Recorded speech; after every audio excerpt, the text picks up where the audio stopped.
to continue with our show. We're going to bring you together Sam Wolfson, Ben Garrity, and Hank Aaron. Wolfson was already a successful local businessman when he bought the Jacksonville Braves.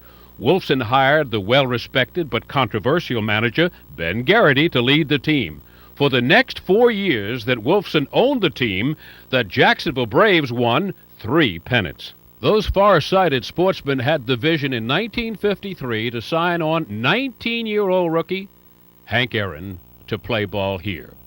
Aaron and 2 other ball players, Felix Mantilla and Horace Garner, broke the color line for the South Atlantic League that year. Aaron remembers the hardships of playing ball during those early years of the civil rights movement.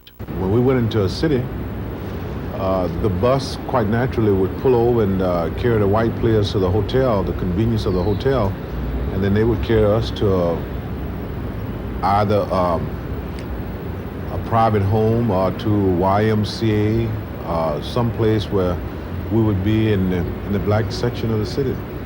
If I had played with a manager that didn't know the criteria of a black baseball player playing in the South, the deep South of Jacksonville, and also Mr. Wilson himself, we wasn't making that much money, but if you go on the road and have a good road trip, you could always depend on him sticking $10 in your shoe. I always look back at Ben Garrity because he was so tolerant of all the mistakes I made in Jacksonville.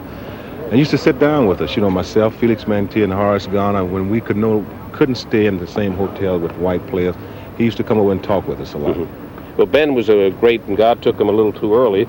But, I have a feeling, look at that picture, that they were sort of around when you hit that home run. Do you ever think about him, especially during your playing days? Believe me, I do. And that may sound silly, because there's a lot of things that have happened to me since Jacksonville. And but as I said before, I have to give these 2 gentlemen all the credit in the world for my ability and my consistency in playing the game of baseball. You talked about, personally, Ben Garrity being a friend, telling you to have patience, that you had the talent, that it would all come about. But I can remember when we were 9 or 10 games ahead with 11 to go, and he was still worried we wouldn't win the championship. Well, Ben was that kind of man, he was that kind of manager. He wanted to get the best. He wanted everyone. In fact, I can remember some of these things. He said in order to be a great ball player, you have to be a consistent one that go out there every day and do the things a little bit better every day, because this game is that kind of game. And I can remember those things. It stuck with me all through my baseball career. It was a very, very good ball club. I mean, a very good ball club.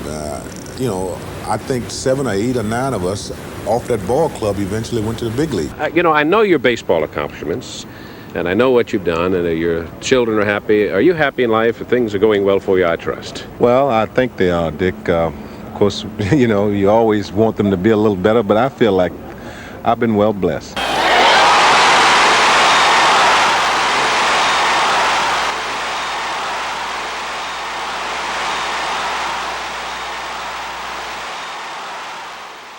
Wolfson brothers came in, and they totally changed everything. They put us on top. They made, we'd had a losing team for all those years. They put us on top, and at that time they changed it. They had a working agreement with the Braves. It was the right place at the right time. It was the right place for Sam Wolfson to be in to do that, because he didn't care anything about color, and he didn't care anything about race, and he cared something about ball players, and he had the right attitude to kind of to break that race barrier at that time on a local basis. When I was here with Aaron and Felix Mantilla, Gardner, and there were black people we had on our club, and it was the first year in the South, and they had a little rough time. We all blended in. It was easy. I was a utility infielder. I played anywhere Ben Garrity wanted me to play, and when you pinch hit for Henry Aaron, you're in pretty good company,